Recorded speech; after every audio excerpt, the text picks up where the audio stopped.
Members, it's time and we have a quorum. I call to order the meeting.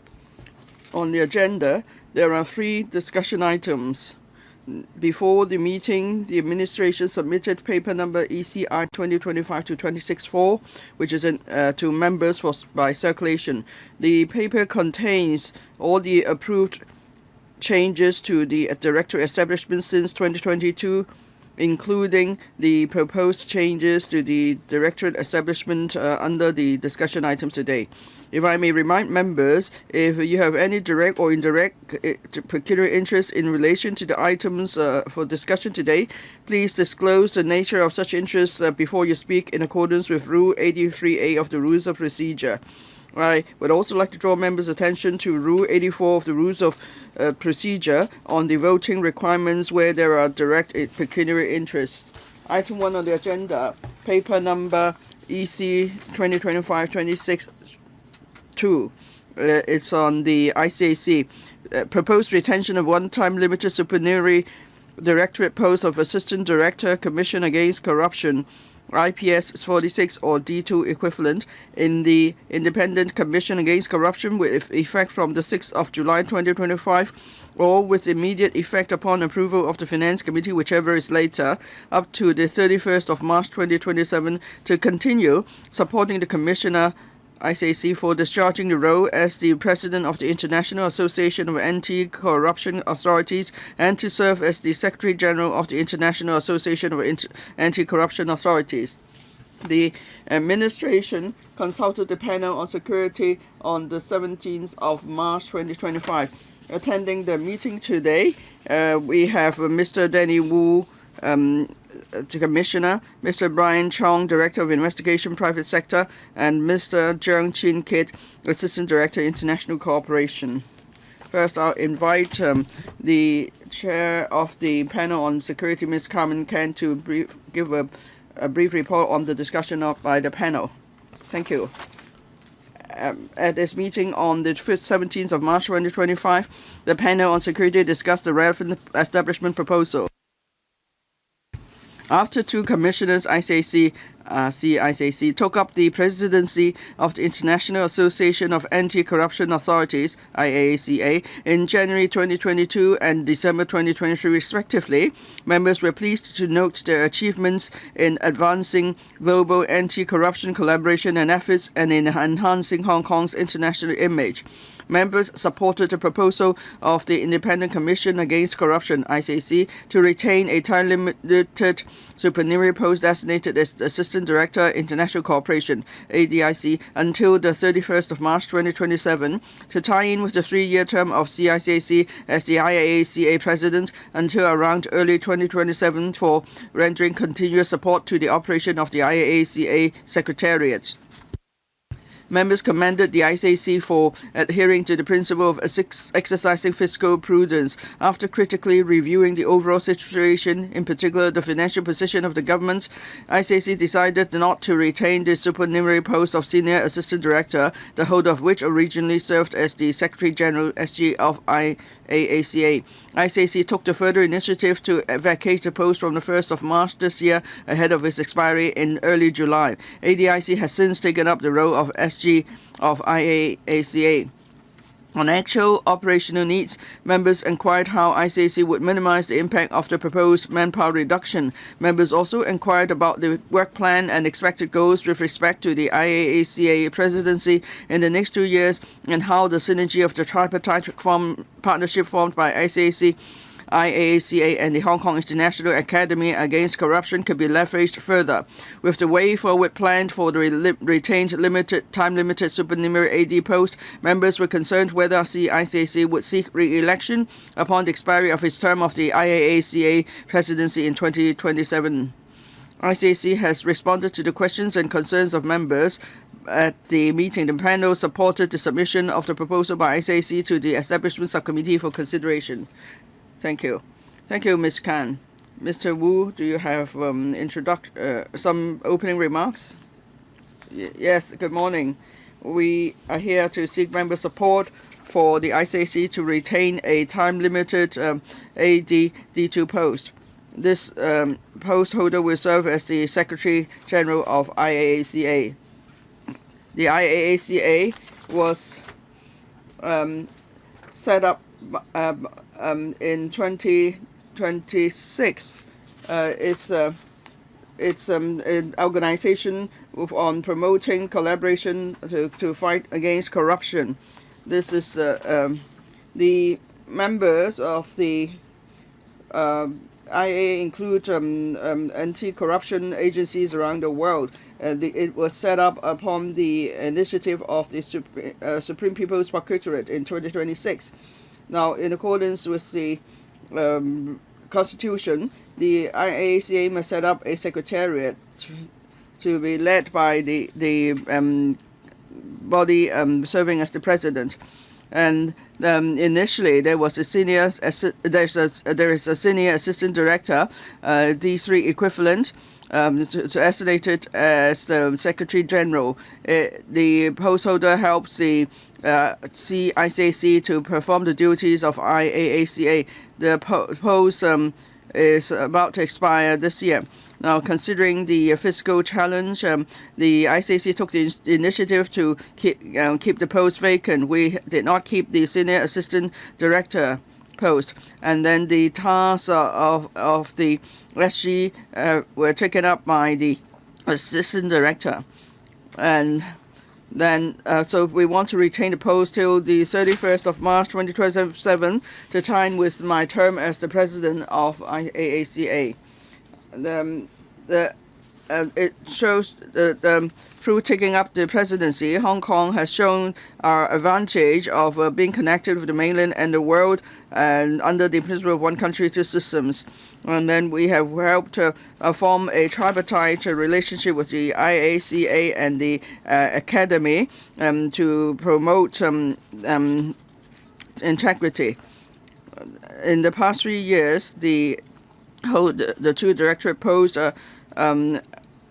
not only provided service to the IAC, they also organized various activities, and there were breakthroughs made. For example, in 2022, early 22, there were only 122 members, and now we've expanded the membership to 185. And then we worked with the UN Office on Drugs and Crime to formulate policy guide, and then we became an observer too, and then we helped the an international conference, that's the 8th ICAC Symposium. There was a record high of over 500 representatives from about 180 anti-corruption and law enforcement agencies. The Hong Kong Declaration on Stressing International Cooperation in Preventing and Fighting Corruption was adopted at the symposium.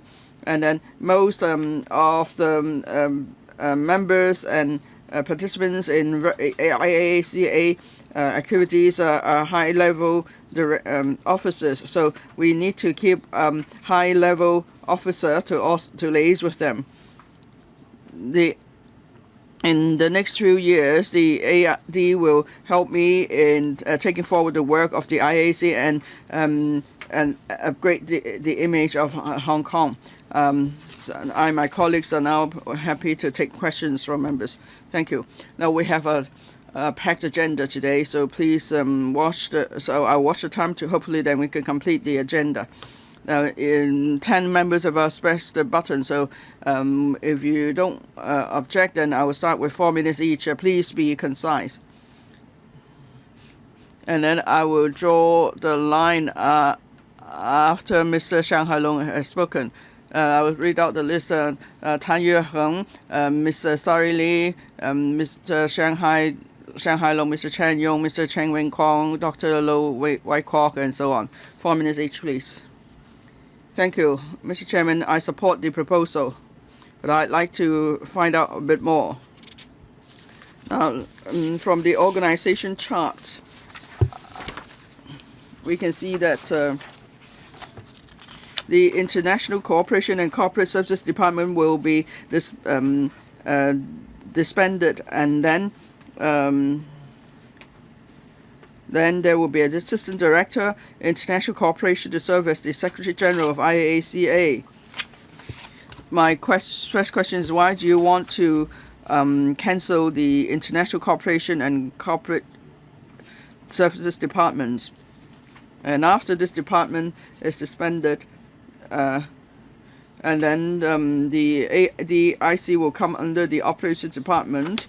And then we see that under the Operations Department, the International Cooperation Branch does not come under any directors, but rather it seems to have a separate setup. So it's under the direct supervision of the commissioner then. Another question, the IACA. How many organizations, international organizations of similar nature are there in the world? So, and what is the status of the IACA among these international organizations involved in anti-corruption effort? Third question. In January 2022, there were 122 members, and then by May 2025, there are now 185 members. So 185 members, are they, joining as a country or as a law enforcement agency? And among these 185 members, how many come from our country? Mr. Wu, 3 questions. First one, yes. Why do we want to delete the D3 post? As I mentioned just now, we have to consider the tight fiscal position of the government. And so after consideration, the conclusion that we'll go a step further. So we'll have a D2 AD to serve as the Secretary General.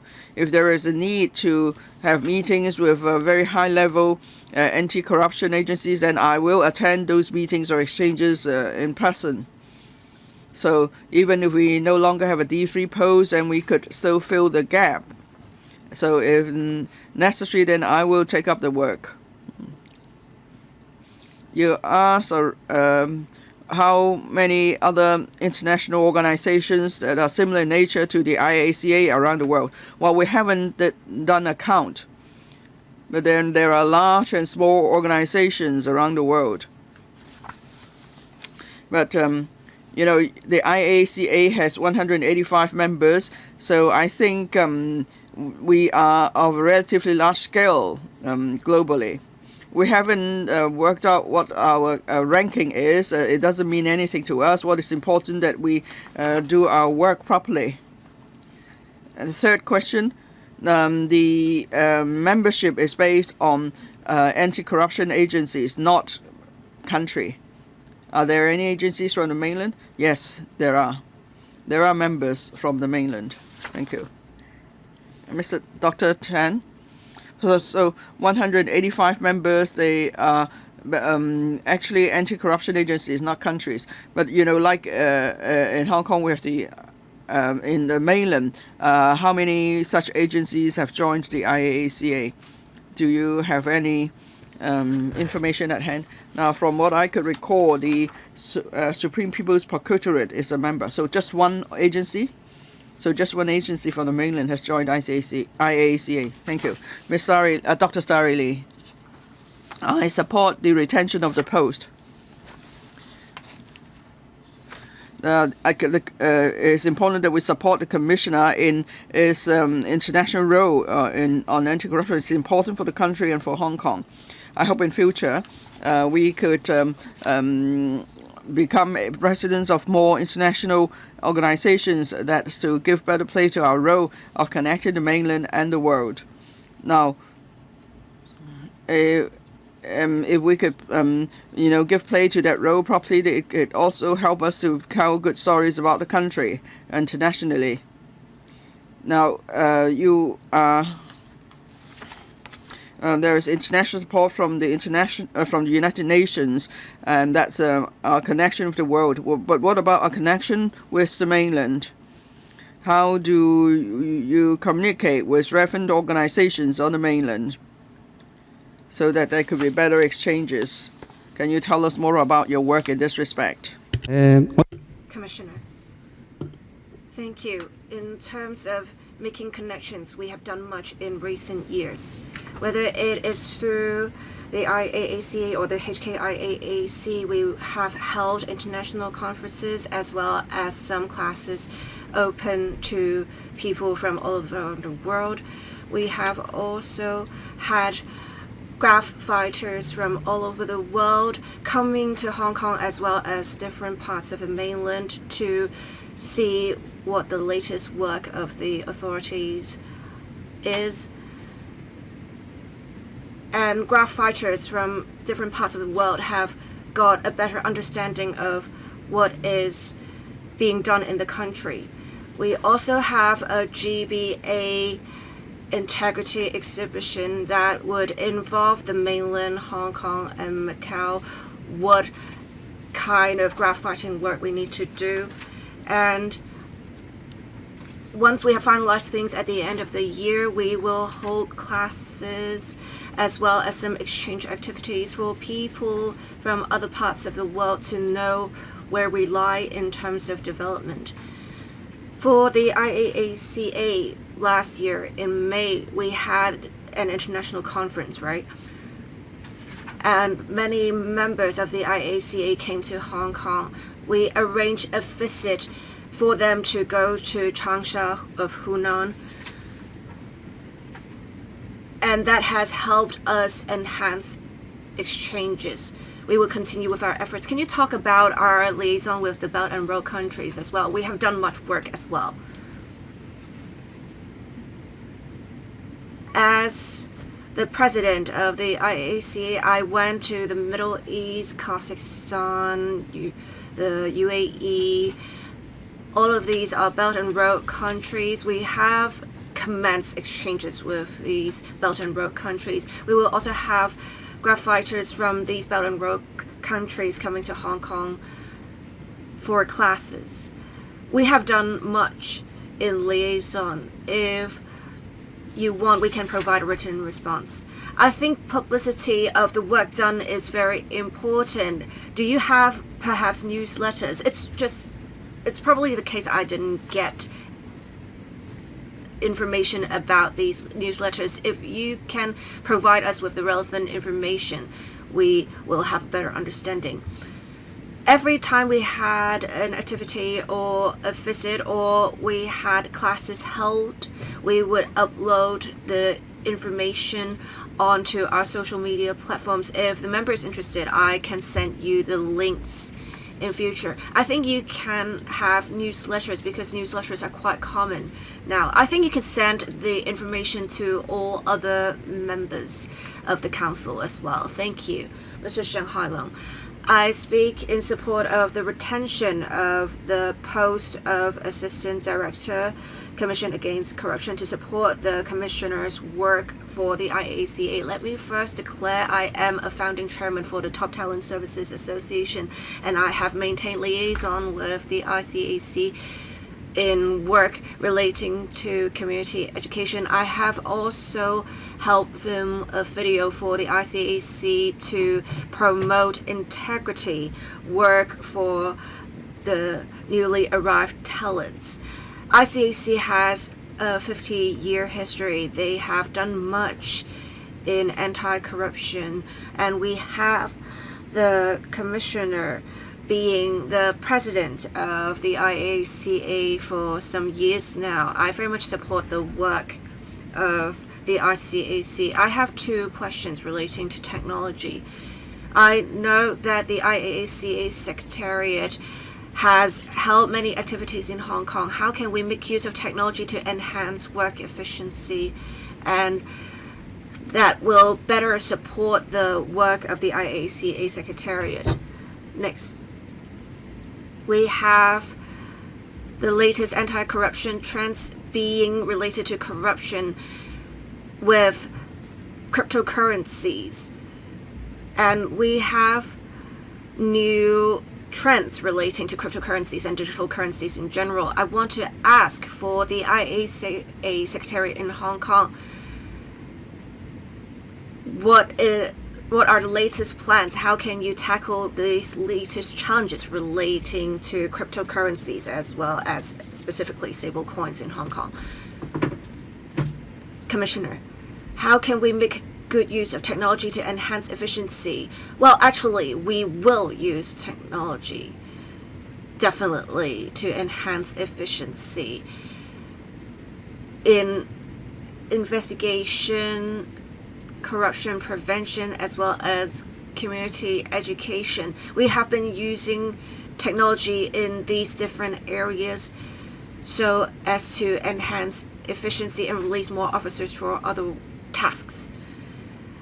How I can't really go into the specifics right now, but in general, we do make good use of technology in our work. As for how we are going to tackle the challenges arising from the developments in cryptocurrencies, we have actually prepared for the latest trends. We have, as you may have heard, a recent case that involves cryptocurrencies. I can't disclose too much details about investigations in general, but we just detected a case relating to cryptocurrencies. As for in future, whether we'll share our experience with other anti-corruption authorities, it is definitely the case because this is a global challenge. We have perhaps other places that are more experienced in dealing with cases relating to cryptocurrencies. We plan to make use of different platforms such as the HKIAAC or IAACA to learn from their experiences. Please rest assured we are well prepared to tackle the challenges ahead relating to cryptocurrencies. Thank you, Mr. Chen Yong. Thank you, Chair. Thank you, Commissioner. Let me first declare I am one of the consultant members of a committee of the ICAC. I very much support this proposal. I can see over the past few years the Commissioner has been doing well. And I also note that the ICAC has been quite prudent in their finances. The HKIAC did not require additional funding, and we have seen many graphiters coming to Hong Kong for exchanges. So these are resources saved. I think the workload is heavy, and we have to create a brand for Hong Kong. There is much additional work to be done. Can you still do the work you have planned? We also need to deepen international exchanges. This is the best way to rise up to undue pressure exerted on us by going international. I know that the government is in a difficult fiscal position. I just want to know in future, can we tackle the work ahead with our existing resources? And we also have the assistant director that will be the president of the IAACA in future. How can we meet the goals set? How can we achieve cost effectiveness still?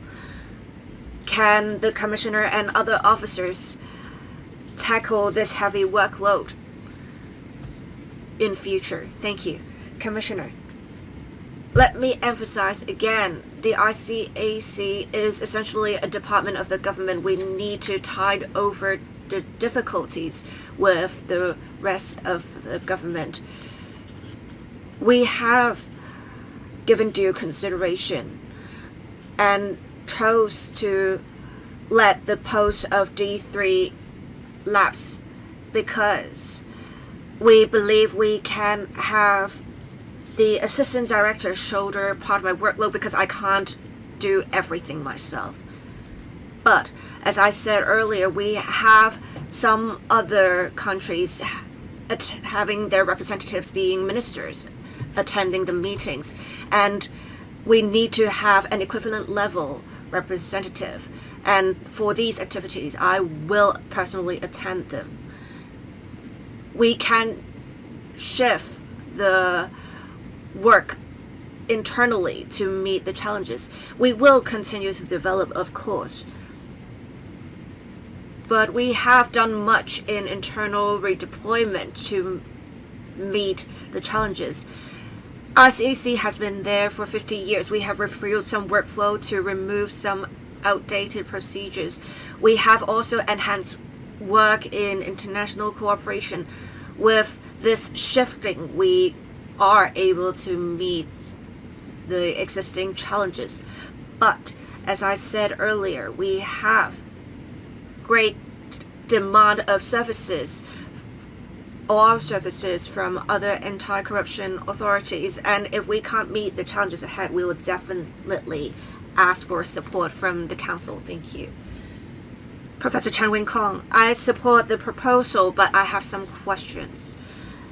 I do note with the leadership of the Commissioner, the IAACA has achieved good results in recent years.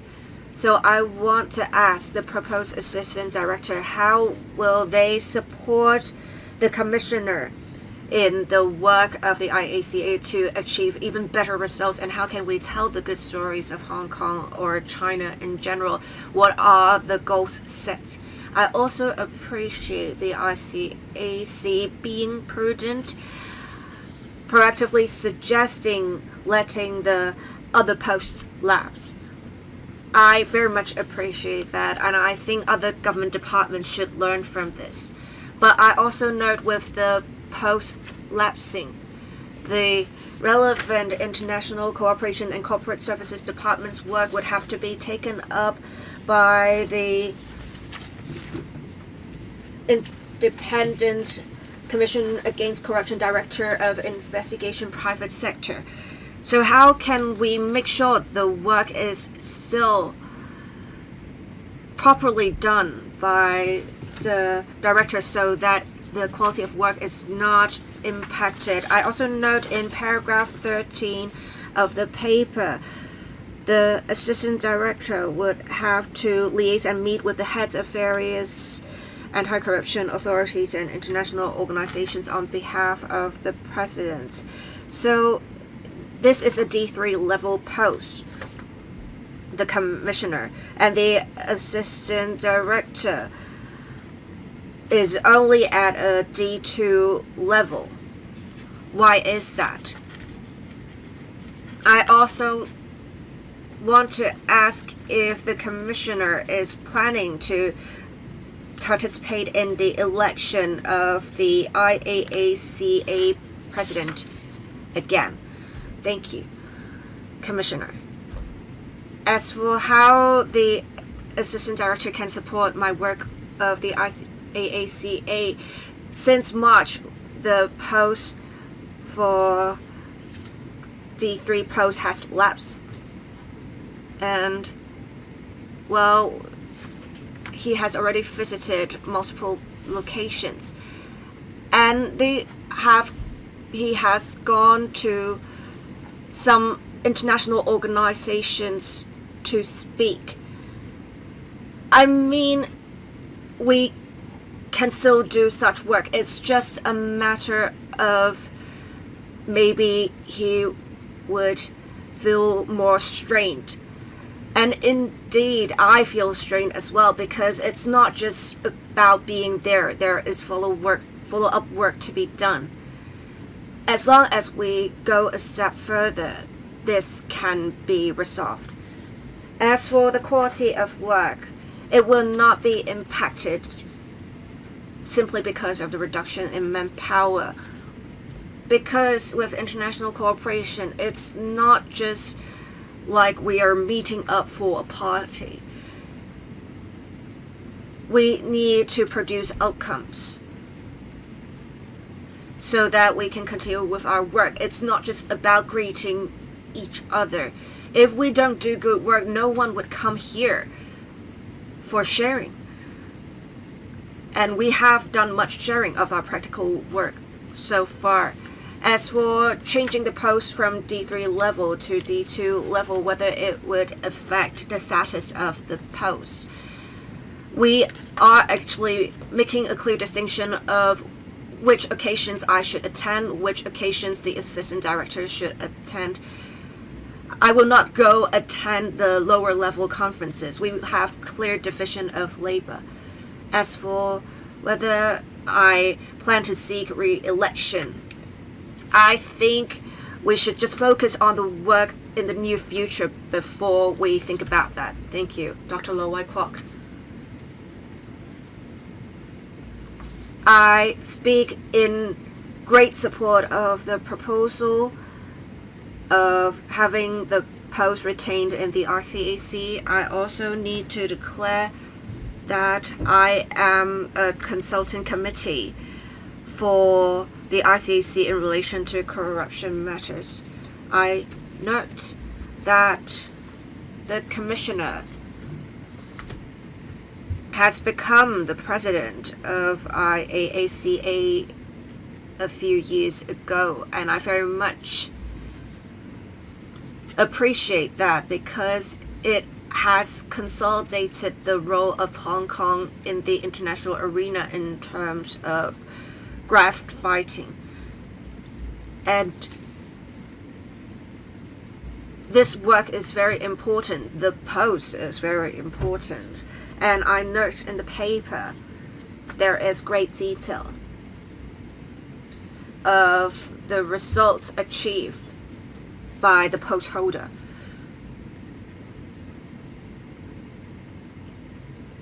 For the retention of the post of Assistant Director International Cooperation, I very much support that.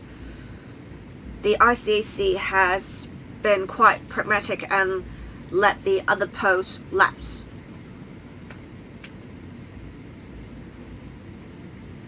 In terms of manpower, if you have such needs, I think members in general would support the proposal, but you have proactively let the post lapse, so I definitely appreciate that. In the international cooperation aspect, such work is definitely important. I will not ask about the details. I have observed that it is regrettable that we have cross-boundary scams, large-scale scams. And most of these scams involve corruption. When we have such cross-boundary cyber crimes, I think it would require the involvement of various anti-corruption authorities from different places.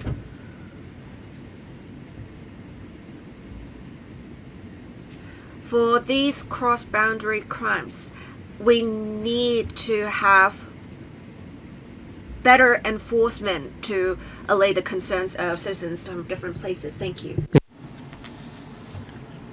Thank you. Well, scam cases are a problem around the world. Many countries or many law enforcement agencies take this very seriously. I think all anti-corruption agencies share the same view as ours. If a case is related to corruption, definitely we will combat it. But otherwise, we'll just leave the scam. We'll have to leave the scam cases to law enforcement agencies. Now we are running certain training courses to boost the capacity of anti-corruption agencies and also to help them better use IT. So when we have better capabilities in these areas, then that will certainly help in the investigation of corruption cases in the future. Perhaps that's the reply I give to Dr. Low. Next, Dr. Shou Chang-wing. Thank you, Chairman. In 2022, the ICAC came to this council to create 2 posts, a senior assistant director and a assistant director post, to support the work of the Commissioner ICAC as the president of the IAACA.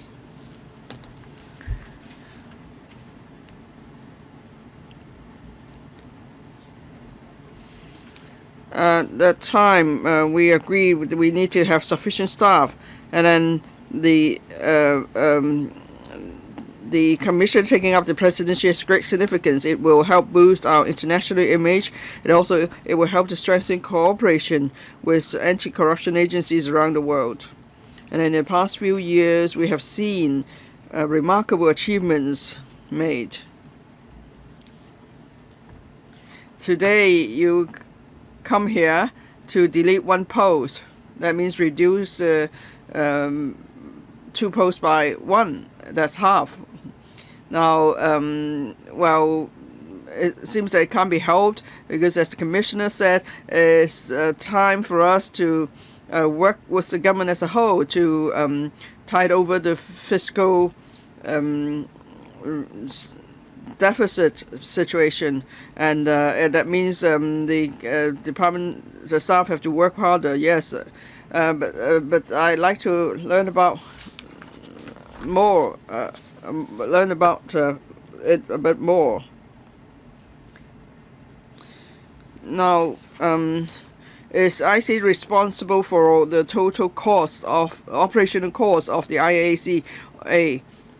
Or do IAACA members contribute to the operation costs of the IAACA? On the team, there are 22 staff members. Now, do they also take up other work of the ICAC other than serving the secretariat of the IAACA? Commissioner. Yes, we would like to thank the Finance Committee for approving funds when we created the 2 posts that involves the office costs, rent, and so on for the secretariat. And do we ask members to pay any fees? No, not at all. This is a non-government organization. It's not a profit-making organization. So we just use our own resources to serve the IAACA, and we use the resources of the ICAC to that end.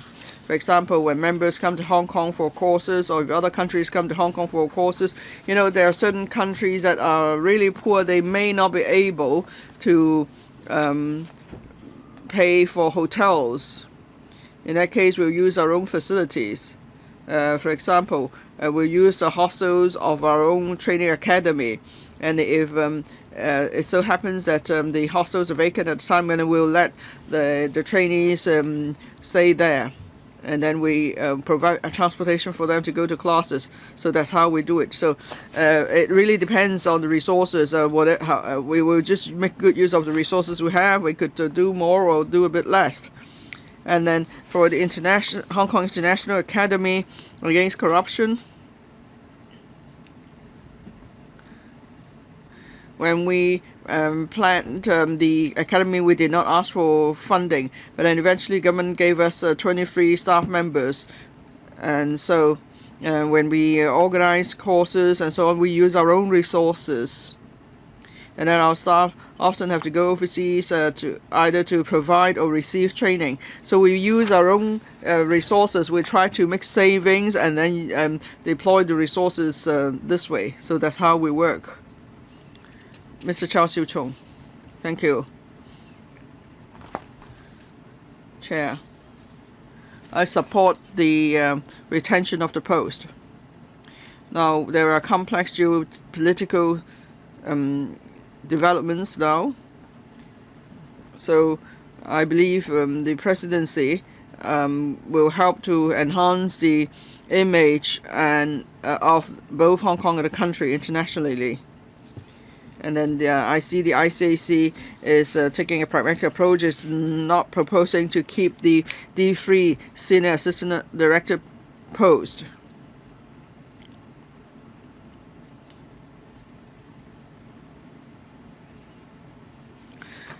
Now, I'm a bit concerned about streamlining of the non-directorate staff.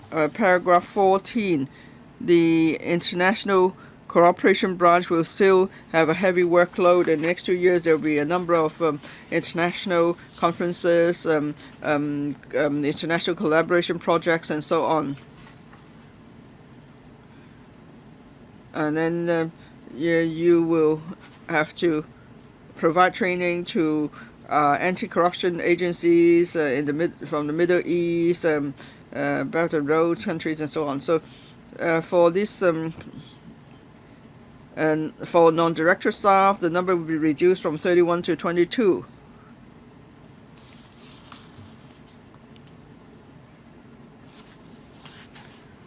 And there's a large reduction in the number of corruption officers by 6.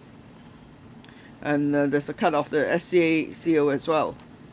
So if you reduce the staff number so much, will it really lower the efficiency and effectiveness of the branch? And how do you pick up the work internally? How do you ask staff to share out the work? Will it actually add to the workload of the other staff members? Now, thank you. Well, I didn't answer an earlier question. That is, will the international cooperation branch staff work on other ICAC duties? Well, as mentioned just now, there is already heavy workload involving the IACA. We don't have enough staff actually under the international cooperation branch. So we don't have infinite resources. We can't keep asking for additional staff. So we have therefore streamlined our structure. We have also streamlined our work processes. So is it the case that the international cooperation branch will provide service, will support the work of the IAC? It's not the case, actually. Other departments are involved as well. For example, investigators of the operations branch. Now, they have rich experience with investigation, so they have good experience to share. Therefore, they are all involved in international cooperation. For example, investigators may still be investigating a case, but then in the afternoon they'll fly to Africa to give classes, and then they'll be back in 3 days, and they will continue with the investigation. So you ask if we have enough staff? No, we don't. But then we rely on internal deployment. We'll all do a bit more, and that's the way we'll go in future. But of course, if at a certain point we're no longer able to cope with the work, we'll certainly let you know. Thank you. Mr. Perry Yu. Thank you. Chairman, I speak in support of the retention of the AD post, which is a time-limited supernumerary post. It shows that the ICAC and the government as a whole are working hard to address the fiscal challenge. So you will do away with a D3 post and just keep a D2 post to give support to the president of the IAACA. I'd like to thank the Commissioner for working closely with the tourism sector. Well, since the 1974 cafe was open and the new exhibition gallery was open, you've set up cooperation with the sector. So visitors can go and visit the ICAC and learn more about our anti-corruption effort. Well, that's a brilliant approach, because in the past, the ICAC has been promoting the anti-corruption work in the community. Now is a new approach. That is, you let visitors visit your headquarters to learn about our anti-corruption work, and that actually projects a good image for Hong Kong internationally. And then when visitors come, you can publicize the anti-corruption message to them more effort with less effort, because you bring visitors to your headquarters instead of reaching out to them. Now, I see that the IACA has done much. There are members, general, assembly, annual conference, other seminars, and so on, and training courses too. I'm sure your effort will bring many visitors to Hong Kong. And as the Commissioner mentioned, some of these visitors may have a tight budget, and so they won't stay in hotels. Instead, you provide accommodation to them in your hostels or quarters. Now, of course, but in any case, when there are visitors coming from overseas to Hong Kong for your courses or conference and so on, that will bring economic benefits to Hong Kong. So in the next 2 years, we learned from the paper that there will be a number of conferences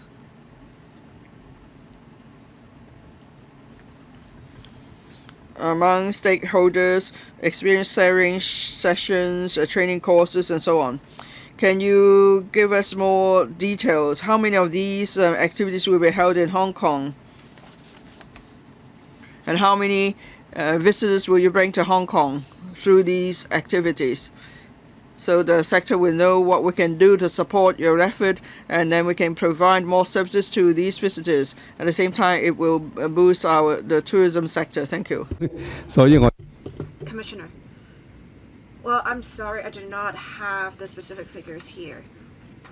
But say for an international conference that was held at the Convention Exhibition Center last year, I believe that was the largest conference in the world. We have 500 odd to 600 people coming from different parts of the world. I note that all hotels nearby were fully booked because we had so many people coming. I do not have the specific figures, unfortunately, as I said earlier. But in the coming months, almost every month, we will hold a large-scale activity in September.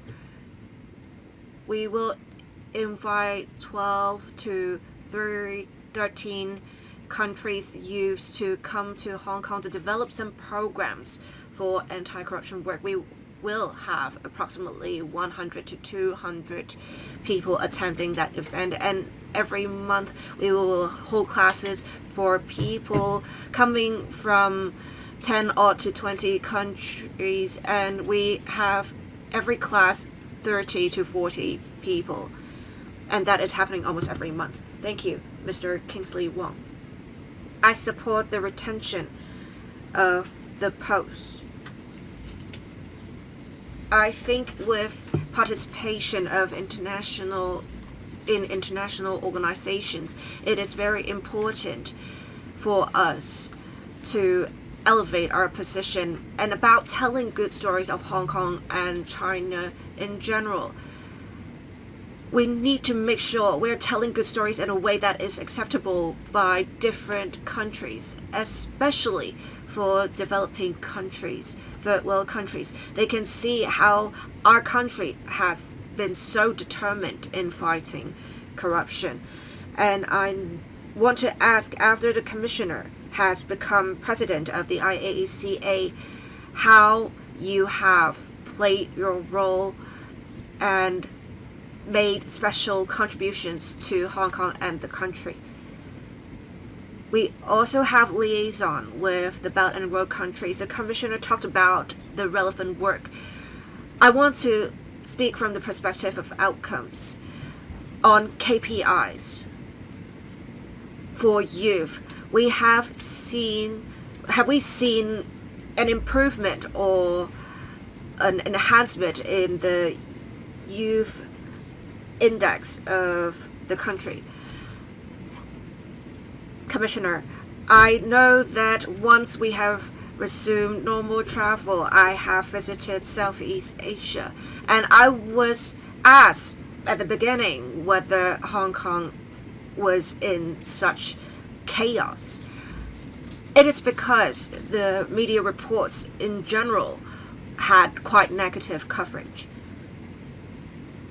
But I think actually seeing is more important than just telling them it's not the case, which is why we set up the IAACA and HKIAAC platforms afterwards, so that we have more people coming to Hong Kong and they could roam freely in Hong Kong. And we also had the country's representatives telling them what was happening in the country, and even European representatives were surprised. They understood the coverage was much more negative than reality, which is why they went back to their own social media platforms and helped with our promotion. Whether we have been liaising with the other countries, we have started anti-corruption work in the country since the 18th NPC. So it is after that we have strengthened international exchanges in anti-corruption. As for whether we have enhanced the integrity index for the developing countries, we do not have such targets set because we have different circumstances in different places. We do have different political situations in different countries.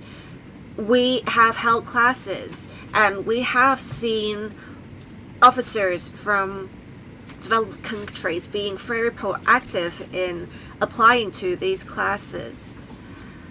And as I mentioned earlier, we will not set specific KPIs. Alright, that's the end of discussion of this item. I now put this item to vote. For those supporting EC 2025-2026, please raise your hands. Thank you. Members against the proposal, please raise your hands. I believe most of the members who voted on the item were in favor of the proposal. The proposal is endorsed.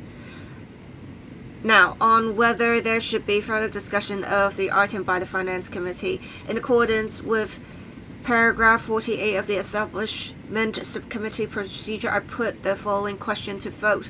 The subcommittee recommends further discussion by the Finance Committee of the proposal in EC 2025-26 that was endorsed by the subcommittee. I remind members that if this question is agreed to, it means that the Establishment Subcommittee recommends that the Finance Committee further discuss the item. If the question is negative, it means that the subcommittee does not recommend further discussion of the item by the Finance Committee. Members agreeing to the question, please raise your hands. Members negativing the question, please raise your hands. Thank you. I believe most of the members who voted on the question negative the question. This question is negative. That is, the subcommittee does not recommend further discussion of the item by the Finance Committee. Thank you for attending this meeting, Commissioner. We will now move on to the next item, EC 2025-26-7. Propose A, retention of 3 time-limited supernumerary posts of 2 Assistant Director of Education D2 and 1 Principal Education Officer D1 with effect from 10th of September 2025 or with immediate effect upon approval of the Finance Committee, whichever is the later, up to 9th of September 2030, and B, conversion of 1 permanent non-civil service directorate position of Assistant Director of Education equivalent to D2 level to permanent civil service post D2 equivalent non-civil service position with immediate effect upon approval of the Finance Committee in the Education Bureau to lead various new initiatives with a view to strengthening the high-quality development of education in Hong Kong and contributing to the country's goal of developing China into a leading country in education. The item was discussed by the panel on education on 2nd of May 2025. We have officers attending today, Miss Lee Mei Sheng. Excuse me, Ms. Michelle Lee, Permanent Secretary for Education, Ms. Ida Lee, Deputy Secretary for Education, Dr. Verena Lau, Deputy Secretary for Education, and Dr. Gloria Chen, Deputy Secretary for Education. We have the panel chairman not here today. At this meet, I'll read out the speech on behalf of Mr. Chairman Kong. At this meeting on the 2nd of May 2025, the panel on education discussed the proposed enhancement of director positions in the Education Bureau, including the retention of 3 time-limited supernumerary posts and a convention of 1 permanent non-civil service directorate position to a permanent civil service post. Members generally supported the relevant establishment proposal. Some members were of the view that when the fiscal position of the government improved, the government should consider retaining and converting the supernumerary posts to permanent ones with a view to maintaining stable education services.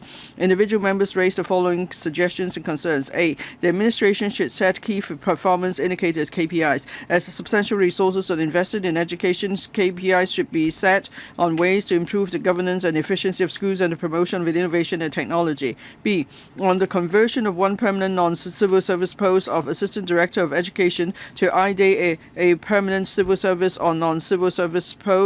Some members suggested to proceed first with non-civil service recruitment, as it is in line with the original intention of setting up the Curriculum Development Institute. If no suitable candidates are identified, then the deployment or promotion of civil servants to the post may be considered. C. On the question of rank, the former Education and Manpower Bureau were merged with the Education Department 22 years ago. It is undesirable to still retain the title of Assistant Director of Education. Members suggested the Civil Service Bureau and Education Bureau to update the title. So that's the end of the report. I will now ask the Permanent Secretary for Education in briefing members on the paper. In order to contribute to the country's goal of developing China into a leading country in education, we will have 4 posts in the Education Bureau supporting such work. We are now consulting the Establishment Subcommittee on the relevant proposals. The enhancement proposals include retaining 3 time-limited supernumerary posts for 5 years and converting 1 permanent non-civil service directorate position to a permanent civil service or non-civil service post. That will help us in finding a suitable candidate for the position. In alignment with the 2024-2035 Master Plan on building China into a leading country in education, we are also retitling Principal Assistant Secretaries posts to 1 Principal Assistant Secretary School Governance and Efficiency that will take forward work in national security education, as well as taking forward work in relation to school administration and efficiency of such to improve and enhance the school governance system. We are also retitling another Principal Assistant Secretary position from PAS curriculum support to PAS innovation technology education to take forward work in digital education and making use of AI in education innovation. We also propose to retain a principal education officer special education. It is a D1 post that will take forward the work in promoting integrated education and promoting positive mental health and cooperation between different stakeholders. We're also proposing the conversion of 1 permanent non-civil service post from non-civil service posts so that we can have patriotic education integrated into the curriculum of schools and prepare high quality teaching materials. Like members, I very much value the importance of the work outcomes of the 4 posts, and the information is included in enclosure 5 of this paper. These are all existing posts of the Education Bureau. So with these proposals, we will not increase the resource burden of the Education Bureau. We have been trying hard in saving costs. In fact, last year we have already saved $2.5 billion, and this year we will save an additional $6.2 billion. We are also tying in with government policies to reduce civil service posts.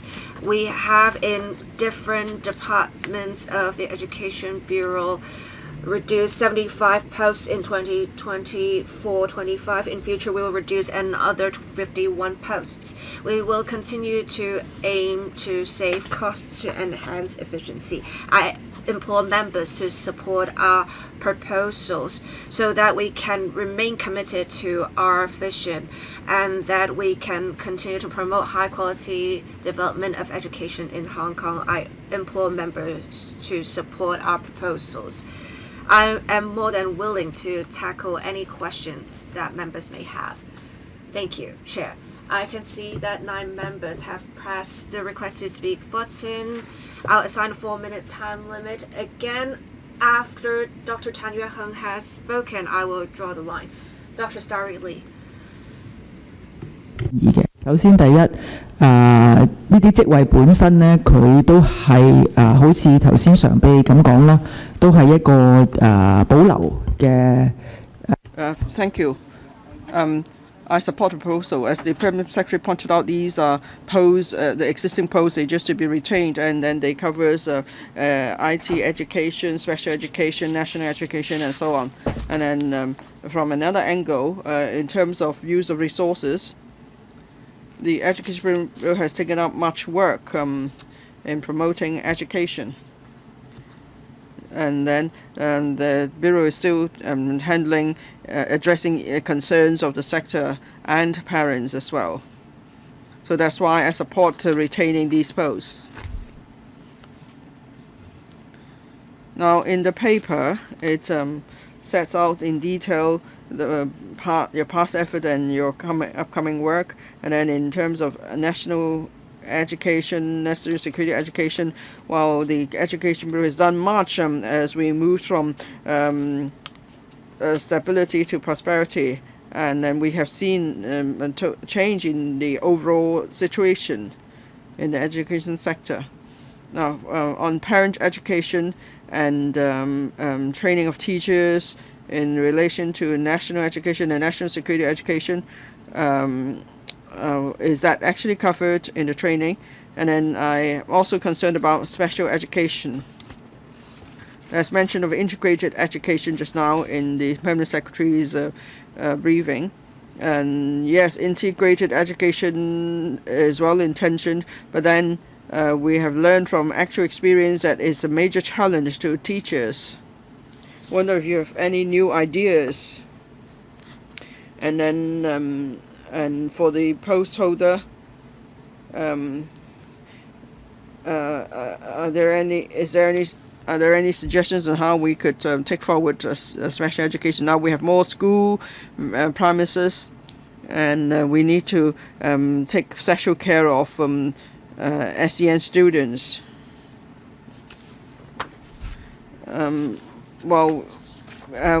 We apart from schools, for parents and teachers training, we are doing more too in relation to national education. So we have teams helping that. And on patriotic education, apart from the PASCD, with teaching materials, teaching training, and resources for schools, we are working on all fronts in this respect. And then at school level, we are giving additional resources to schools. So through parent school cooperation activities, and there is also then we have the resources to promote patriotic education among parents as well, for both in primary and secondary schools. And on teacher training, before service or for in-service teachers, and before promotion, we have strengthened training at all these levels. And then integrated education, we agree. with integrated education, teacher training is very important. So for the principal education officer, there are certain KPIs. In the school year 2026 to 27, the KPI is that 80% of the school teachers must have completed the relevant basic courses. And you could refer to enclosure 6 for the detailed KPIs. I think with IT education, teacher training is also very important. Now, if I could pick up on Dr. Sari Lee's question, patriotic education. Now, I think it's difficult to promote that among parents. You said you've given resources to school for that purpose. But have you sent your staff to observe such training to see how parents react to such training? And so you know how effective the training is. Otherwise, you don't even know how the training is done and whether it's effective or not. So that's just a suggestion. Next, Mr. Stannis Leung. Thank you. I'm from the labor sector, of course, but then I'm myself is in the education sector, so I'm very much concerned about education. Now, these few posts are actually very important posts. Well, they should actually be permanent posts, because we need to invigorate the country through education. And so stable education services are very important. So if you apply for the creation of permanent posts, I believe the council would approve it. But of course, given the current fiscal position of the government, we don't want to move so fast. Now, there are 4 posts here, and in particular for 3 posts, you have changed the post titles to better demonstrate the work they're doing. But I hope you're not just changing label and then there's nothing new in the content. And then so for those teams of staff, what enhancement is done so they could do better jobs. Now, for example, school governance and efficiency, innovation, and technology education, is important that the team actually have the capabilities to carry out the work. So will you be recruiting, say, frontline teachers to join the team so that these teams will work more effectively? A second question. Now, there's a post that could be filled by civil servants or non-civil servants. Now, maybe the post, there's high turnover. Maybe a fresh grad will join and then they leave after 2 years. So how do you ensure that there is no high turnover for the post, and then our curriculum could actually tie in with the development of the country? Permanent Secretary. Thank you, Chair.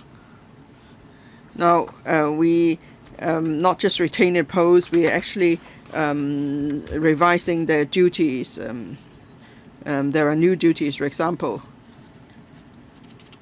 In innovation and technology education, we'll have a new division, and then there will be additional dedicated effort to promote such education. Is not the same as before.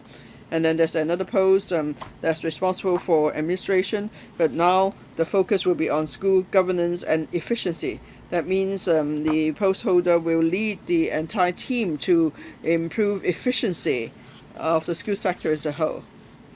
And I thank Mr. Dennis Leung for supporting the conversion of the posts to permanent ones. But then we have considered the fiscal position of government and the economic situation of the community. So that's why we believe it's appropriate to keep these supernumerary posts for 5 years. That will allow for a stable development. But will we consider permanent posts in future? I thank Mr. Leung for the suggestion. And it's important that we make sure our work is the stable development of our work. So that's why we have a PAS curriculum development post. We will first go for open recruitment so we could find the best person to fill the post. But at the same time, with this conversion, we could consider a civil servant to fill the post. That's if we couldn't identify any suitable candidate from outside the civil service. And on ensuring the continuity of the post, there's the expertise of the post holder and so on, those are key considerations. Thank you. Dr. Tan Yueheng, thank you. I support the enhancement proposals. And then there could also be savings of some of the expenditure. And then we could better use education resources and for more efficient services. That's why I support the enhancement proposals. I understand that there will be some changes in duties. The Principal Assistant Secretary, the curriculum, there is a change from the PSCD to PSITE. The focus is on IT. There's the focus on IT education because we want to promote the use of IT in teaching and in application, and then we could train more IT talents. But then in the duties, that includes strengthening exchanges, collaboration between teachers in the mainland and Hong Kong, and so on. And it seems that this has and these and other duties seems to have nothing to do with INT education. So shouldn't the duties be taken up by other PAS, and we will have a dedicated PAS or PO to focus on IT education? So why is that? Why are these duties put under the PO for INT education? So that's my question. Another point. Now this PAS post holder, is it the same person, or are you going to deploy someone new to the post? Because we need someone with some reference experience and expertise in IT education to take up the post. And then the post holder must have good understanding about different IT sectors and also keep full tab of the latest development. So maybe you could open up the post to non-civil servants. Then you could identify the best person to take up the post. And then you could find some suitable talent from the open market. Thank you. 2 questions. Thank you. The PASITE, that from the whole title, you know that we are focusing more on IT education to support the government, the national strategy of invigorating the country, improve science and education. Now, we talk about this is about teacher training and many training outside classes, and then we also work with different sectors such as INT companies, universities. So we will use their talents through different platforms. Now there's a steering committee on promoting digital education. So we could bring talents together to come up with ideas in promoting INT education. So this is actually a transformation of the post so that we could focus on IT education from a young age. And then apart from enhancing the INT elements in education, it's also about using a new technology such as AI to support the transformation of curriculum. So we talk about AI plus and so the post holder will play an important role. Now, this may be a civil service post, but actually within the Bureau we have many non-civil service staff, including curriculum development officers. So there are other platforms to also take on board views of the different sectors. So that's why we're confident that we could take forward the work. Thank you. Mr. Tang Fei, thank you, Chair. I have a very simple point, actually 2 points to make. I support the conversion of the permanent non-civil service position to a civil service or non-civil service position because this is important work. If we are making the post non-civil service, there may be implications for the 4 posts in the Education Bureau. They are core to the professional work of the Education Bureau. They will provide support to developing digital education and other important work of the Education Bureau. We should at least make the posts permanent, whether the post holders are civil servants or not. I also have seconded to the relevant offices, so I quite understand the post holders' work.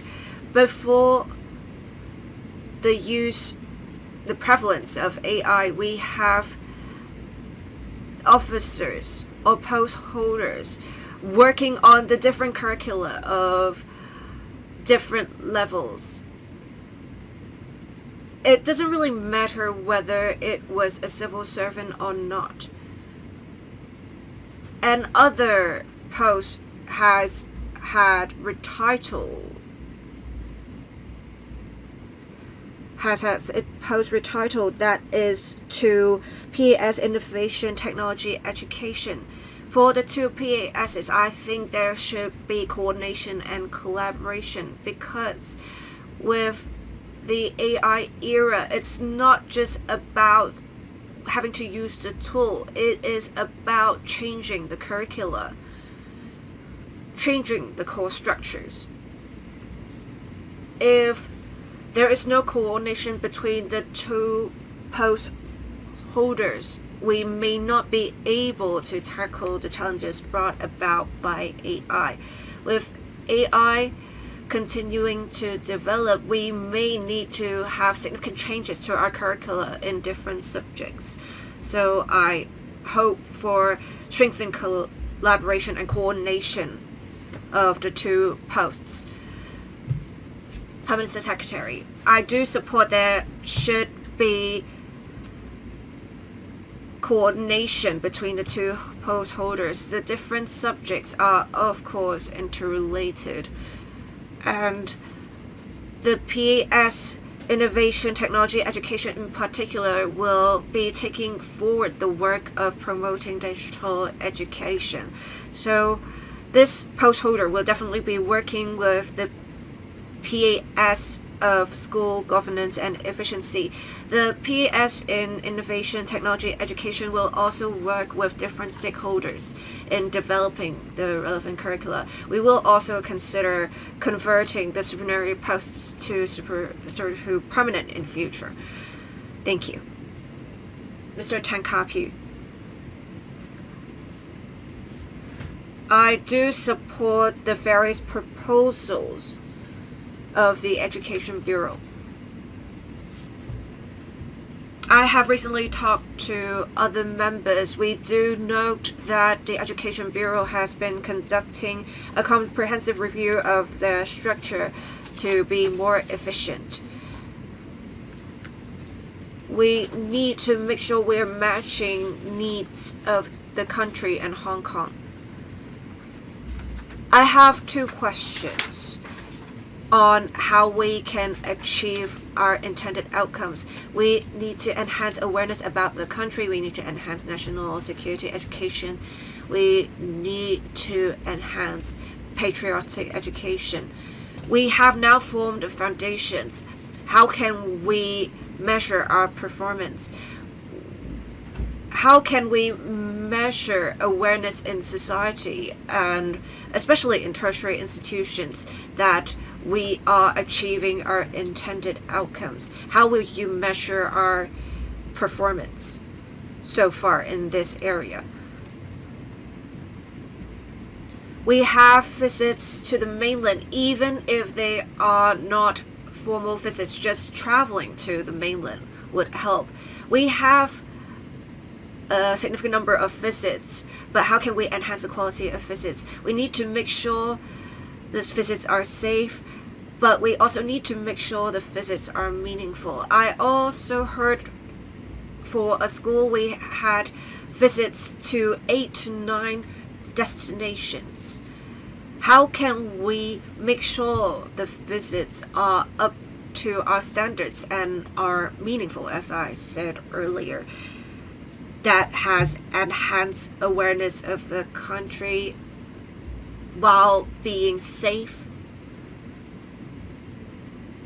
I think we don't want the situation where we have visits that only meet the numbers requirement and that are more commercial rather than meaningful.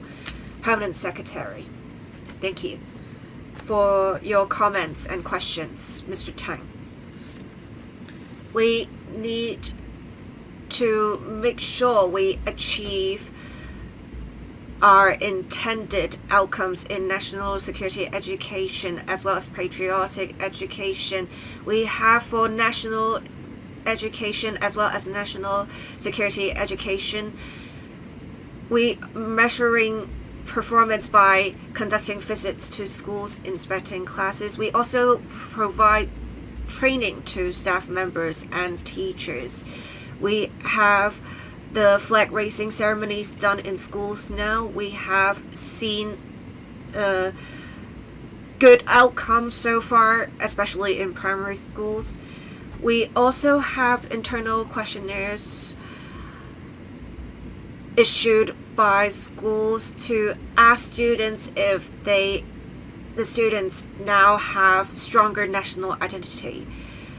We have also given feedback to schools on how to enhance quality of such education. Another question was on mainland visits. Mainland visits are a key part of the curricula at the moment for citizenship subjects.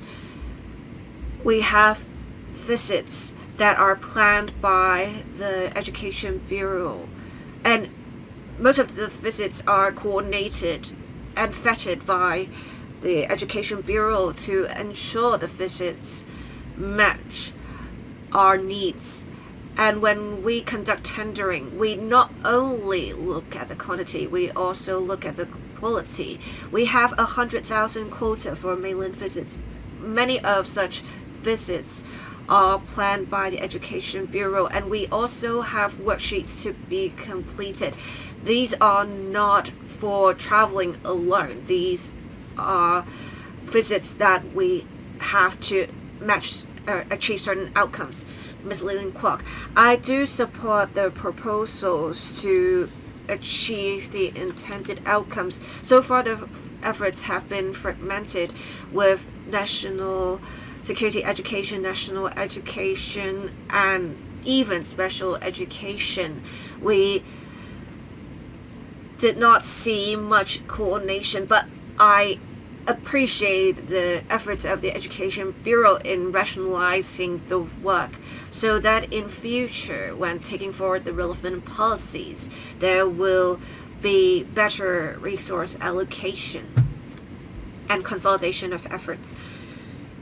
I have some questions for the Education Bureau to see if we can go a step further. Say for national education, would you conduct some surveys or studies to find out more about what parents and or teachers think? As another member said, we had during Easter holidays 7 visits being conducted, and some teachers couldn't even take vacation. Some would even have their principals lead the visits. I know that this has exerted significant pressure on the teachers. And I know that we will have the principal education officer taking forward work in promoting mental health, but they would mainly work in special education. How can we ensure that teachers' mental health is also considered? We have talked about with tobacco control work or drug control work or gambling, anti-gambling work. We have all of these kind of linking back to mental health. So we need to take a more macro perspective.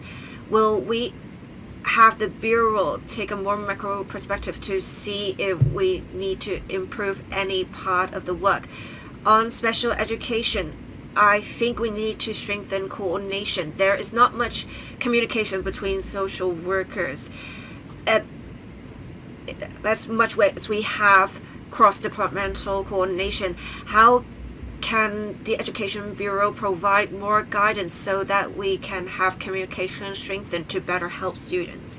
We have seen some problems happen before. We have seen that AI has been used in developing education, but we have not seen those who are age about 15 who are very good at the use of AI being admitted early to universities in the country. So I think we need to review our core competencies in the learning of AI. We also need to see if we should implement early admission arrangements. Again, thank you. Permanent Secretary, we very much attach great importance to the mental health of school staff, teachers, and students. The Principal Education Officer, Special Education 2, will be taking forward work relating to the promotion of mental health. We will have support for teachers. We have the 4 R's mental health charter covering all of the school. That would include teachers. We would hold mental health seminars. We also have a hotline for teachers.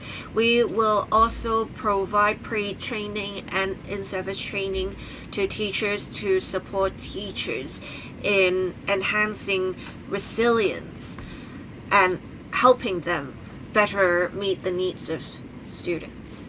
As for cross-departmental coordination, when we promote mental health or special education in general, we have a whole school approach. We also have cross-sectoral and cross-departmental coordination. We have the 3-tier emergency mechanism that would require the coordination of the Education Bureau, the Health Bureau, as well as the Labor and Welfare Bureau.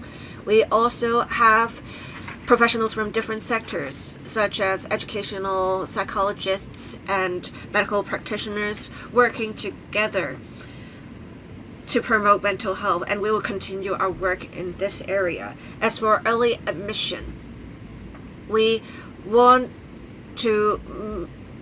are developing relevant education in different directions. We have trying to make it more elite. We have people participating in Olympiads as well as the Geneva competition that would provide opportunities for students to tap into their potential. Chair, sorry, I have a short follow-up. I think there are situations where we have not achieved our intended outcomes. The Education Bureau has good vision, but in implementation, we have not seen achievements of such outcomes. So can you find out more about the root cause of the problem? We have had 2 members asking about mainland visits outcomes. We have Mr. Tan Ka-Piu and Ms. Lin Kwok questioning the effectiveness of such visits, and I have observed there are many visits conducted, and with some teachers leading the visits, we have other teachers having to shoulder their workload, and it is a problem. Mr. Holden Chow. Thank you, Chairman. Now, the one focus is national security and national education.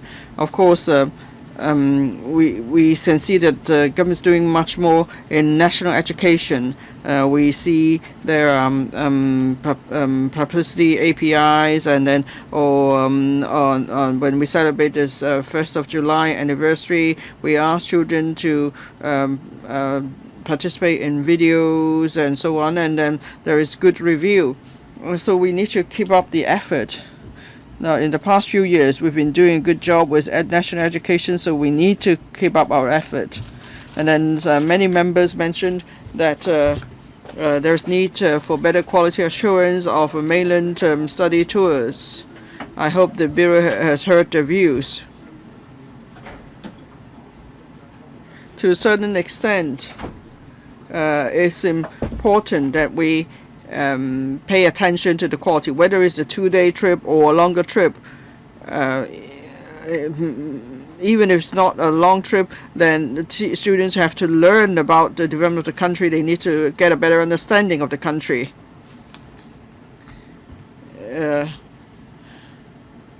I think that's more important, than quantity.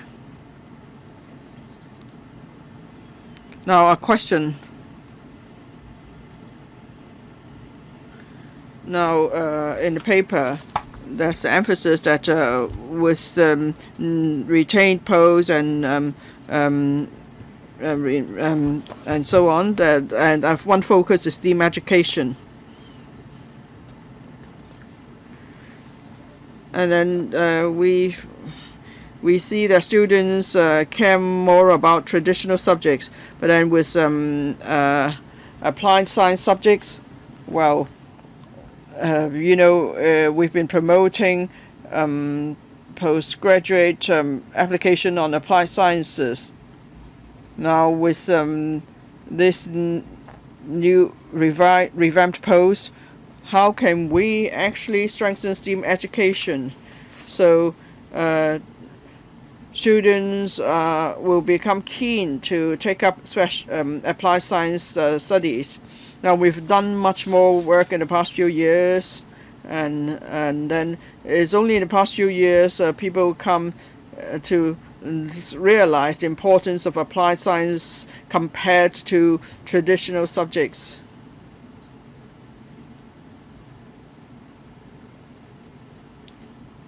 Now, some of the posts may be taken up by non-civil servants, so can you think along that line to see how we could integrate with tertiary education, especially in relation to applied science? Thank you. Permanent Secretary? Well, yes, we want to promote both the development of traditional subjects and applied science subjects. We want people to excel in each and every field. So we will will increase the primary science subject. It will be an independent subject. So the teaching content is about encouraging students to use to have critical thinking and also to actually work on projects. In that subject, there will be application of artificial intelligence. So therefore, starting from primary school, students will be involved in more projects that require them to actually do actual work and plan their work. And then in senior secondary school, there will be an elective subject of applied science. The number of subjects has increased from 41 to 59. And there are tertiary institutions helping with the running of such classes, and courses. So students will come into contact with other applied subjects such as care, nursing, or even culinary art and so on. So we want to promote such applied learning at an early stage in schools. Dr. Junius Ho. Usually, I am all for not creating posts or retaining supernumerary posts. Otherwise, these supernumerary posts actually are retained permanently. So we need to, deal with such supernumerary posts at a certain point. Now, I had a chance to have exchanges with the permanent secretary. If there is a need, we could retain the post. And then I've been reading the enclosures. For example, enclosures 7, 8, and 7 and 8. You see, under the Education Bureau, there is a huge staff, and that costs a lot. Of course, in principle, we support investment in education, but then there are redundant staff. Now, these 4 posts we're considering, it may seem that they are necessary. And then in paragraphs 10 and 11, now of course I care very much about national education, patriotic education, and so on. So one of the posts will will be tasked with such education. But then there's a conflict here for me. I don't want to increase staff, but then we're not doing enough in national patriotic education and so on. So we need to do more. And some members ask whether we're not doing enough promotion. What about the quality? What about the quantity? These are issues of concern to members. So that's why I'm caught in a dilemma. Should I support this proposal or not? So I think I would reluctantly support the proposal. But then in the next few years, you need to show us results, because very soon 4 years will pass. So I'm just putting on record what I'm saying. 4 years later, maybe it's not me, maybe it's other members who follow up on the issue. Now, I support the retention of the supernumerary posts in principle, but that's based on 3 criteria. First of all, you shouldn't work in silo. Now or work in vacuum. There are, many bodies involved in national education, patriotic education, or national security education. You should bring in more help because you don't have sufficient staff. But at the same time, there's a huge staff. Now, is there any redundancy? I haven't checked yet. But anyway, you need to strengthen partnership with outside bodies.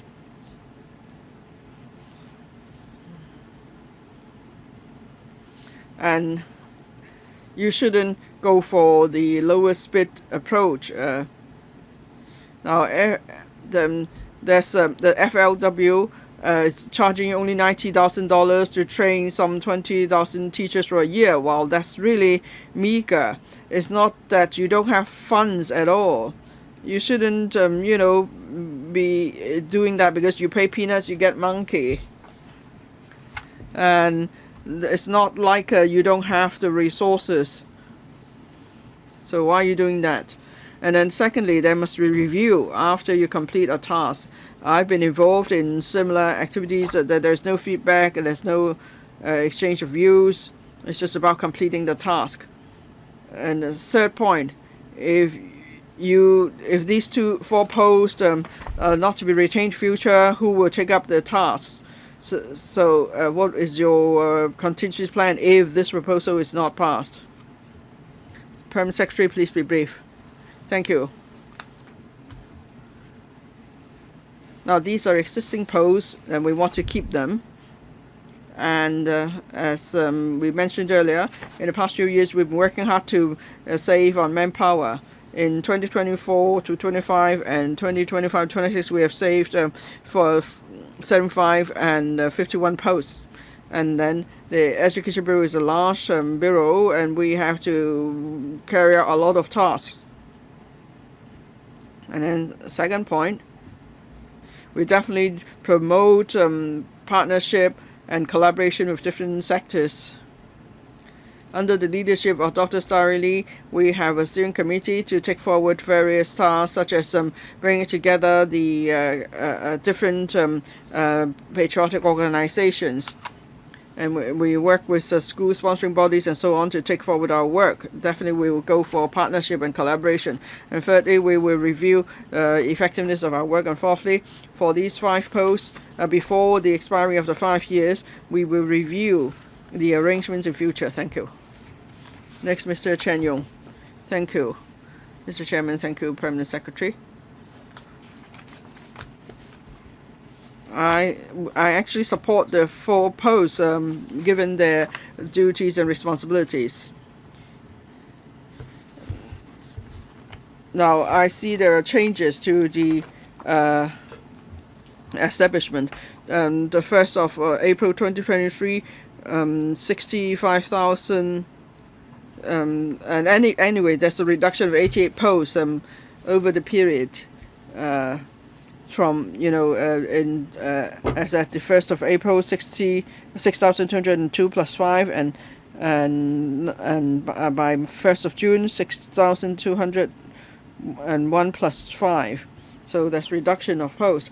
And now, can you further reduce your staff size? Maybe you don't reduce the number of posts, but could you cut your spending? For example, it may be the same task, but then the spending could be reduced.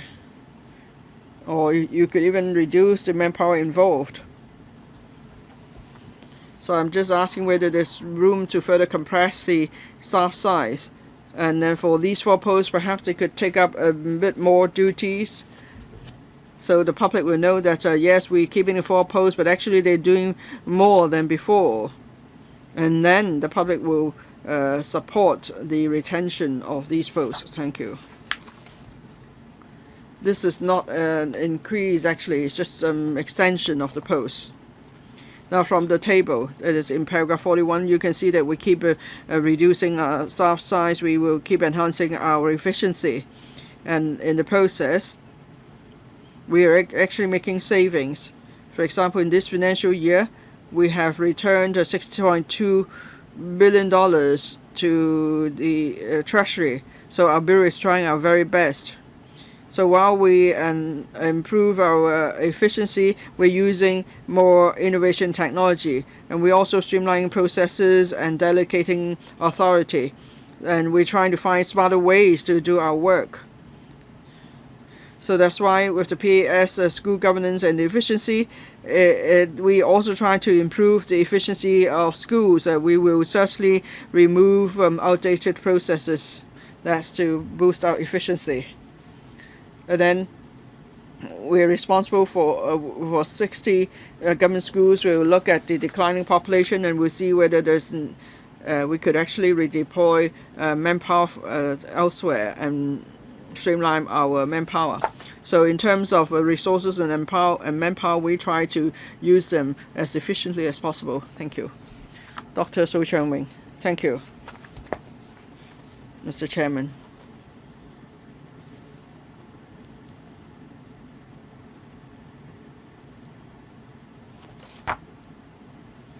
Enhancing I support the enhancement proposals.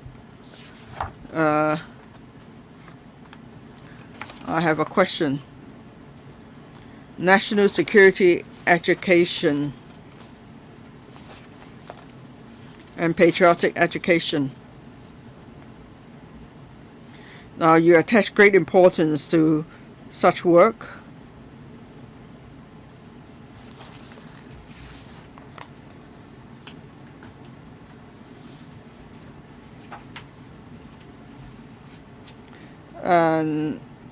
Now, I believe with national security education and patriotic education,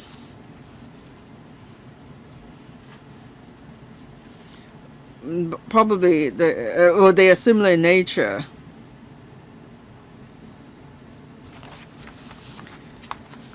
So the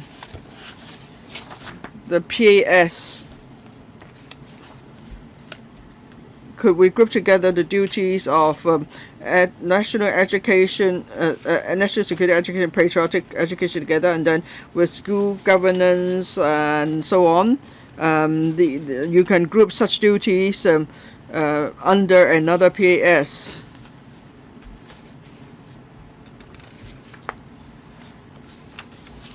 So you will group similar duties together and put different PAS in charge of these different duties.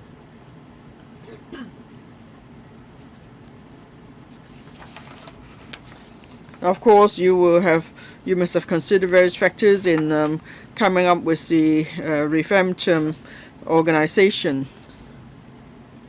But I'm just wondering if you can answer my question.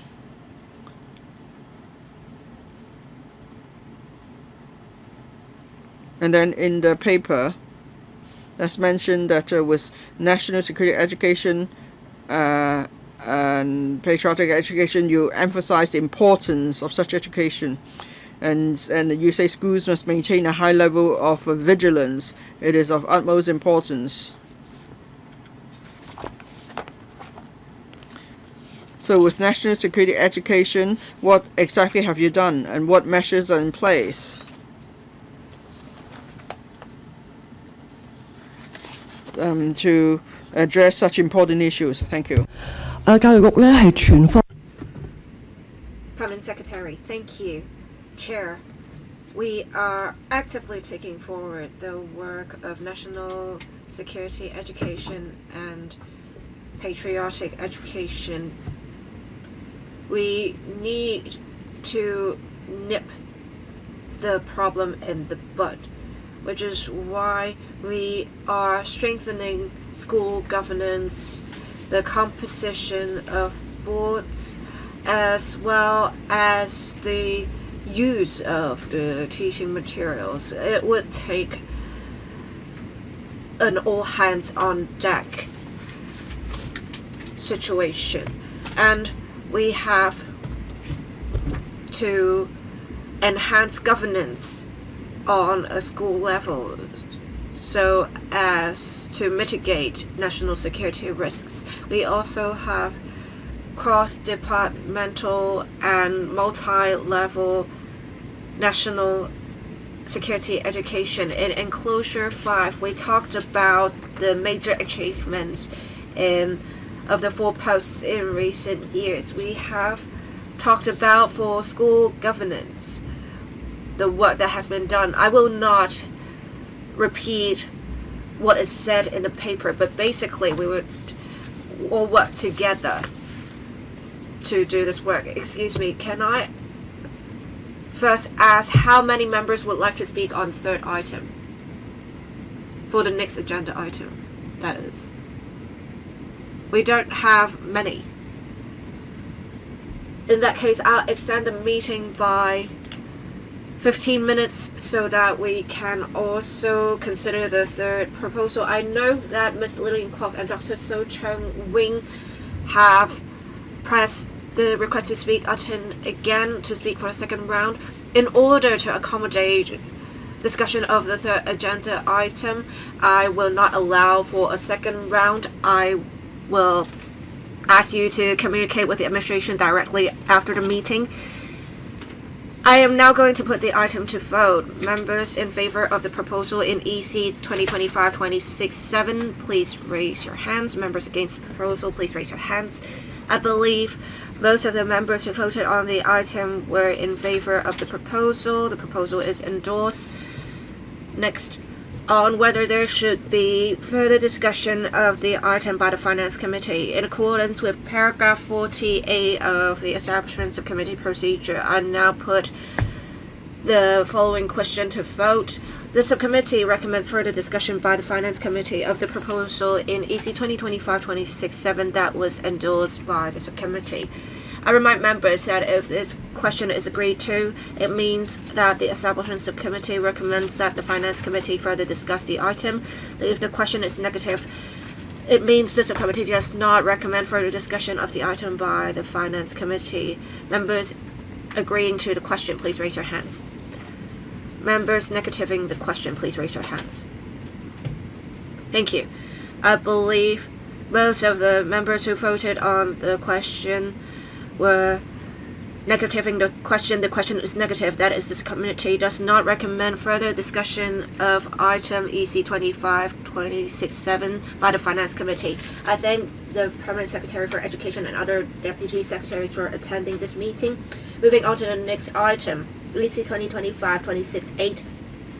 Proposed retention of 2 time-limited supernumerary directorate posts of 1 Chief Electrical and Mechanical Engineer D1 and 1 Chief Electronics Engineer D1 in the Railways branch of the EMSC for 5 years with effect from 16th of July 2025 or upon approval by the Finance Committee, whichever is the later, for leading team to cope with the continuous expansion of the railway network and ensuring the continued provision of safe, reliable, and high-level railway services. The item was discussed by the Subcommittee on Matters Relating to Railways on 26th of May 2025. The subcommittee is under the panel on transport. We have attending the meeting today Mr. Kirk Yip, Deputy Secretary for Transport and Logistics, Ms. Emily Ng, Principal Assistant Secretary for Transport and Logistics, Mr. Raymond Poon, Director of Electrical and Mechanical Services, and Mr. Chen Yu-hon, Assistant Director of Railways of the EMSD. Mr. Gary Zhang, the chairman of this subcommittee, Mr. Gary Zhang, is not a member of this subcommittee, nor is he present, which is why I will report on the deliberations of the subcommittee. The administration proposed to retain 2 time-limited supernumerary posts in the Railways branch of the EMSC, that is 1 Chief Electrical and Mechanical Engineer CEME-D1 designated as Chief Engineer Railways 3 CR3 and 1 Chief Electronics Engineer CEE-D1 designated as Chief Engineer Railways 4 CR4 for a period of 5 years to lead the team in coping with the continuous expansion of the railway network. The proposal was discussed at the meeting of the Subcommittee on Matters Relating to Railways on 26th of May 2025. The subcommittee supported the submission of the proposal to this subcommittee for consideration. Members generally supported the retention of the posts. Some members were of the view that monitoring of railway safety was a long-term requirement and suggested that the administration should consider making the posts permanent. Members also expressed concern about the overlap of functions of the posts and called for a railways department to be established as soon as possible to strengthen and unify the management of railway-related matters. According to the administration, there was a clear division of labor for the 2 posts, with CR3 being responsible for, among others, the safety management system and review of cross-boundary railway projects, and CR4 are overseeing the safety of the smart and green mass transit systems in Kowloon East, Kai Tak, and Hongshou-Q, as well as the APM automated people mover system for the 3 one-way system. When discussing the proposal, members requested that the administration provide supplementary information on matters regarding the MTR signaling system and incident handling. A paper containing supplementary information provided by the administration was sent to members, the paper number being CB-3851/2025-01. I will now ask Mr. Kirk Yip to brief members on the papers. Thank you. Railway is the backbone of Hong Kong. Having a reliable railway network will not only facilitate citizens' commute, but will also contribute to the economy. With an infrastructure-led and capacity-creating vision, the railway network has continuously expanded. The government is actively taking forward a number of projects, and we are enhancing safety and reliability of the system so that we can have a traffic network that would support citizens. The railways branch earlier had 2 time-limited supernumerary posts, including a CEME post and a CEE post, with the leadership of the director. They work with 2 other permanent engineers and play key part in managing the railway network.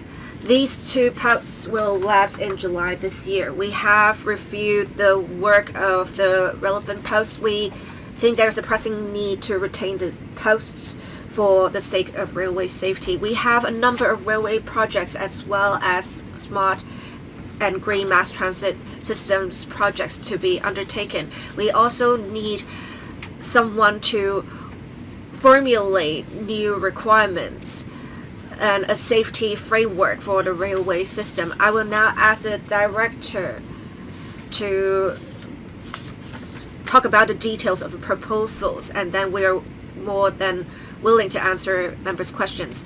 To meet public expectations and enhance safety and reliability of the railway system, in 2021 we had the funding of the Finance Committee to have 2 posts created. The 2 chief engineer post holders have been working hard and have proactively made for a safer and more reliable railway network. They have promulgated safety management systems and other measures. They also help the government's independent committee in reviewing the MTR's asset management system and safety management system. There are also public safety reviews so that in the long term we can have a comprehensive development of the MTR system. We have seen the 2 post holders achieving great results. There should be continuous work in the relevant areas, so we are asking for the 2 posts to be retained. There are 3 main areas for the work of the 2 engineer posts in future. They will work with engineering teams in taking forward various projects, and they are going to ensure safety and reliability of the system. They will also try to make use of the latest technologies, and they will also formulate regulatory regimes for cross-boundary and new railway projects. They will continue to review existing work processes as well for asset management and maintenance.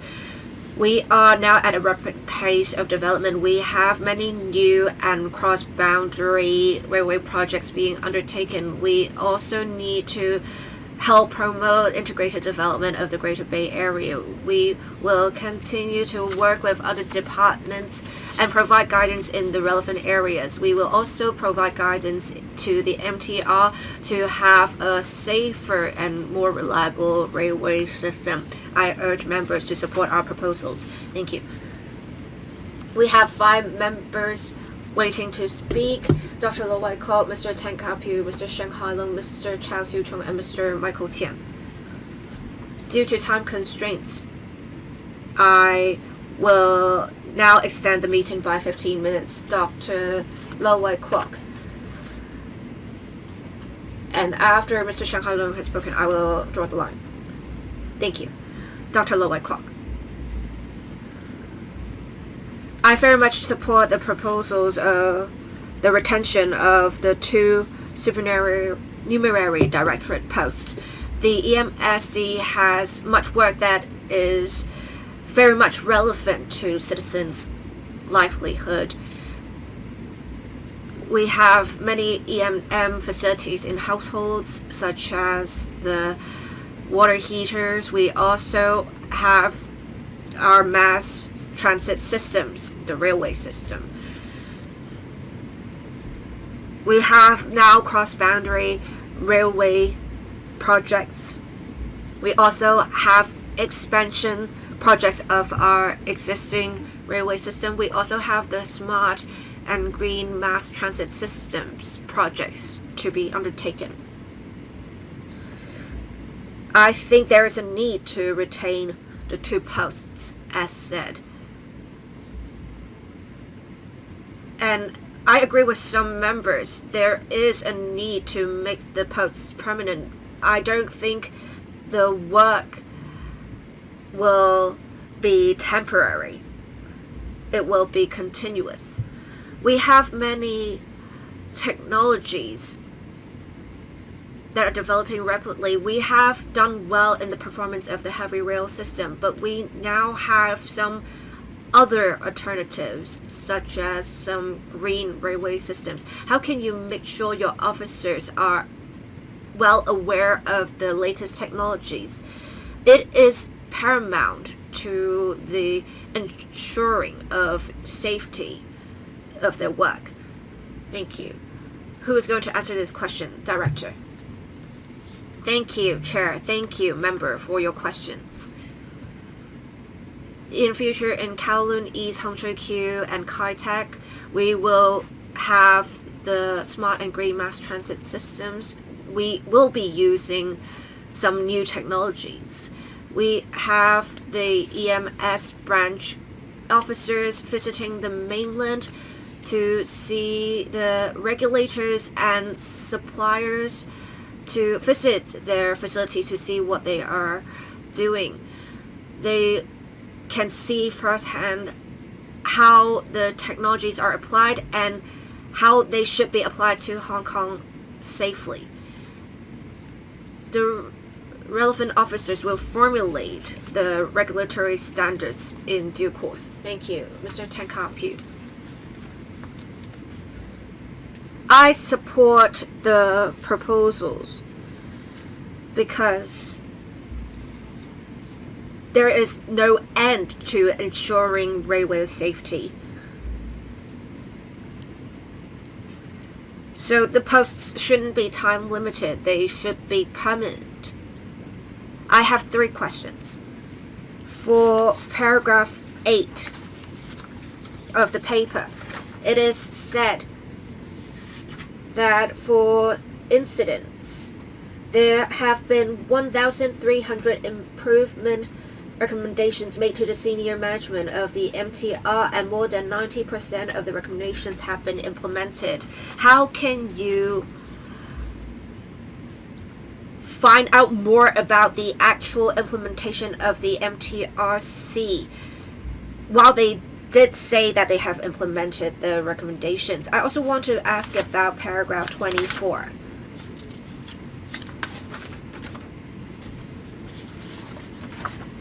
For the smart and green mass transit systems, the 2 chief engineers will be providing important support in implementation, but it seems that you have only talked about the Hongzhou-Q Shanghai Link project. You did not include the smart and green mass transit systems in Kai-Tak and Kowloon East.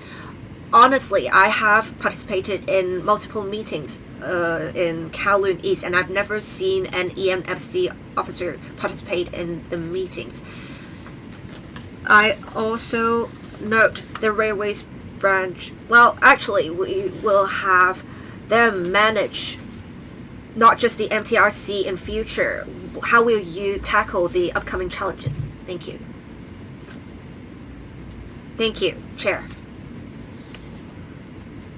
On comprehensive and direct assessment, we talked about having 1,300 improvement recommendations made, and more than 90% of the recommendations have been implemented.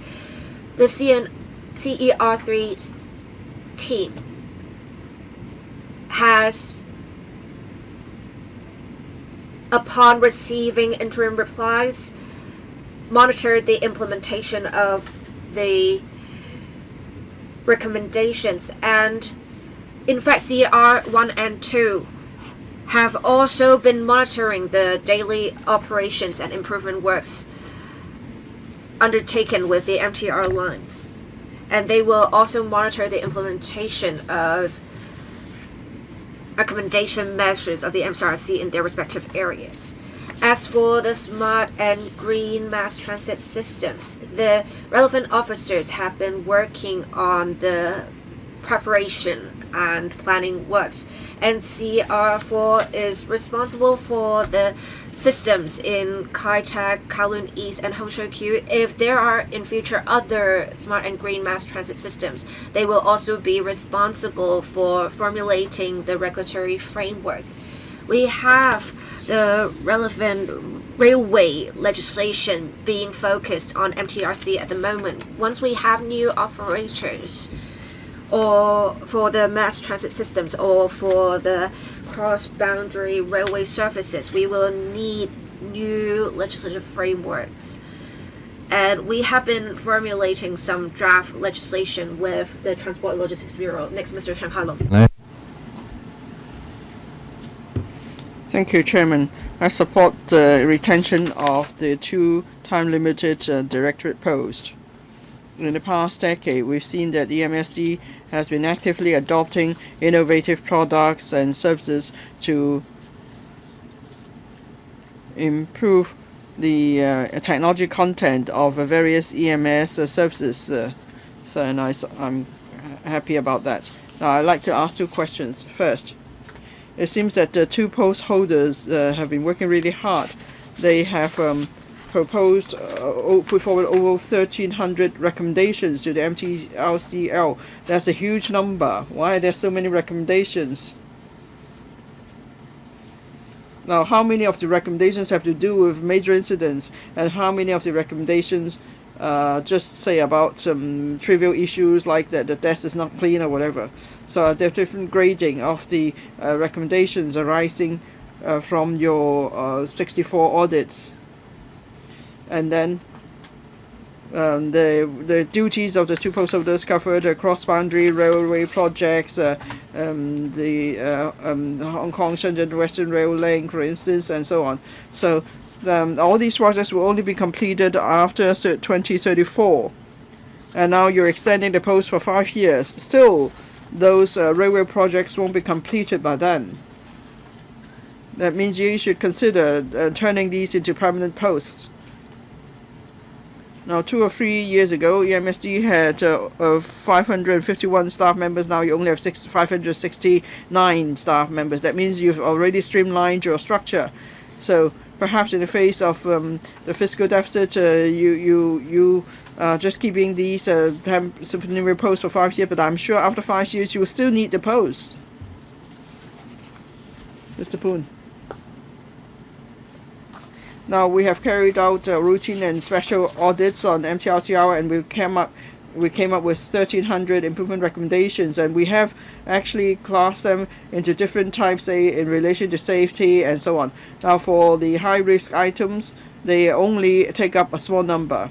Most have to do with reliability, maintenance, repair schedule, and arrangements, and so on. But then we want to make sure the reliability of the service. That's why we have put forward so many recommendations for improvement.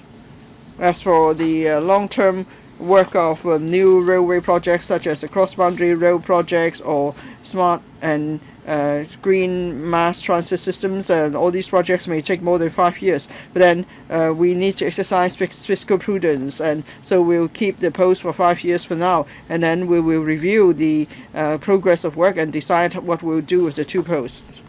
2 more members wish to speak. I think we'll go beyond 10:45. If members agree, I will continue the meeting until we complete the agenda. And of course, I think we can complete before 10:55, so we have time to join the council meeting. No objection then. Mr. Charles Siu Chung. Thank you, Mr. Chairman. I support keeping the 2 posts. So we could strengthen monitoring on railway safety. In the first half of the year, you know that there were major incidents involving the MTRCL. Those were major safety incidents, actually. In one case, it was quite outrageous.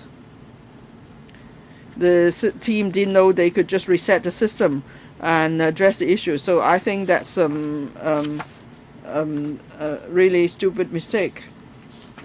Now, as you monitor the operational safety of the MTR lines, how can you tell people you are not a toothless tiger? Because with how do you make sure the MTRCL won't just do its own work with repair and maintenance, and it contracts out as a repair work down many layers, and how do you make sure that the contractors' teams are of a good quality, and so on? So do you have means to deal with those issues?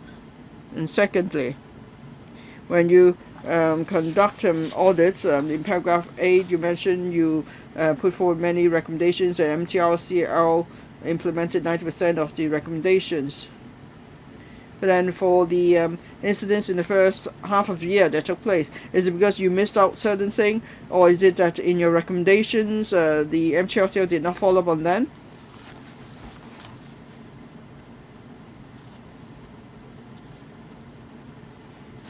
Deputy Secretary. Well, we take a stringent approach in monitoring MTLCO. We have an operating agreement with MTLCO, and there are very detailed provisions on monitoring their work. So different departments are involved. The transport departments responsible for railway services and MSD will look at the asset management, repair and maintenance, and so on. So there is stringent monitoring. In the past few months, there have been a number of major incidents, and we require the MTLCL to submit an investigation report in each and every incident in a timely manner.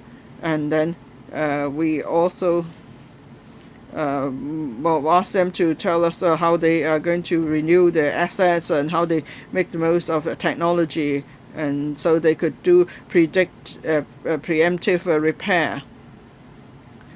And perhaps the director of EMS could give you more details. Mr. Poon, thank you. Yes, the MTRCL does contract out some of its repair and maintenance work. But then when we audit their work, well, whether the work is done by their own staff or their contractors, we adopt the same standards and the same requirements.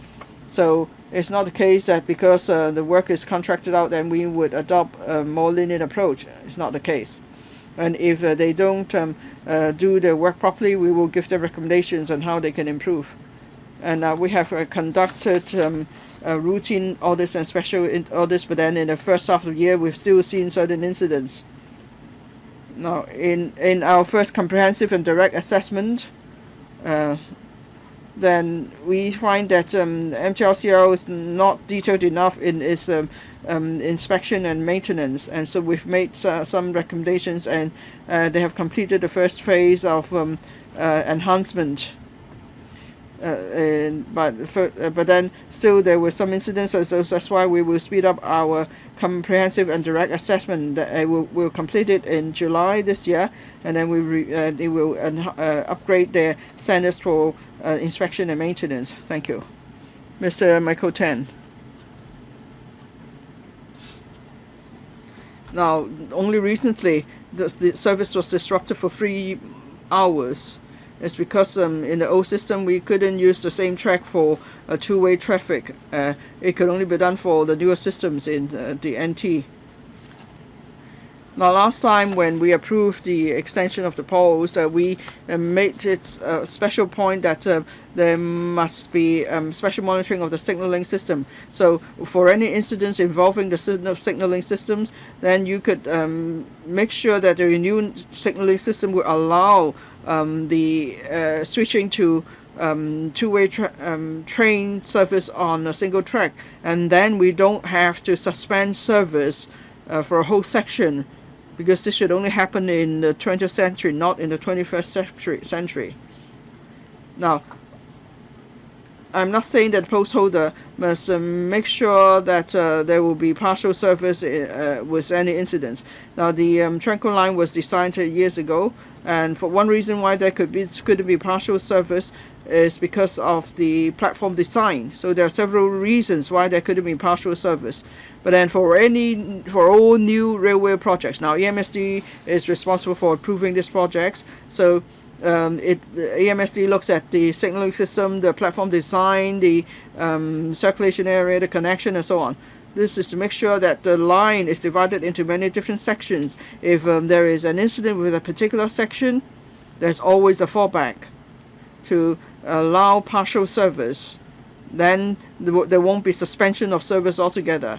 We are now in 2025. If this happens still, is a shame.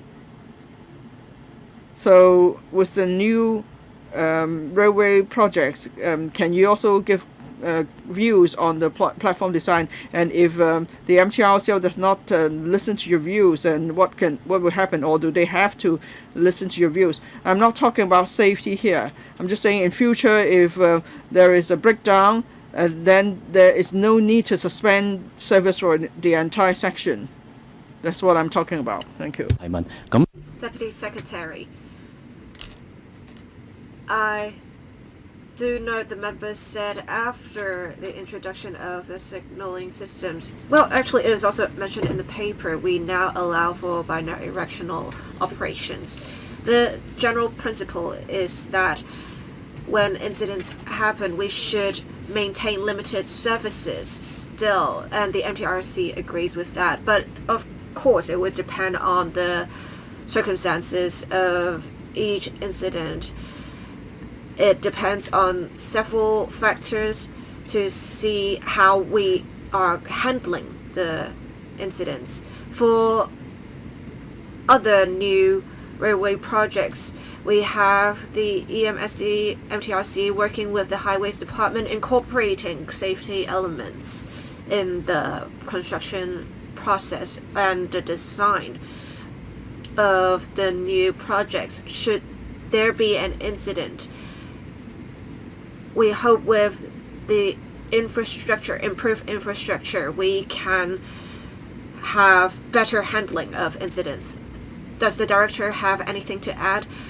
I would say with advanced planning and preparations, we have been getting feedback, and we have been giving feedback to the MTRC on improvement measures to implement, and we have implemented some improvement measures in the past 4 years. You may have seen in the East Rail Line, the the cross island railway services. We have also for the 2 Mile Line made some improvements.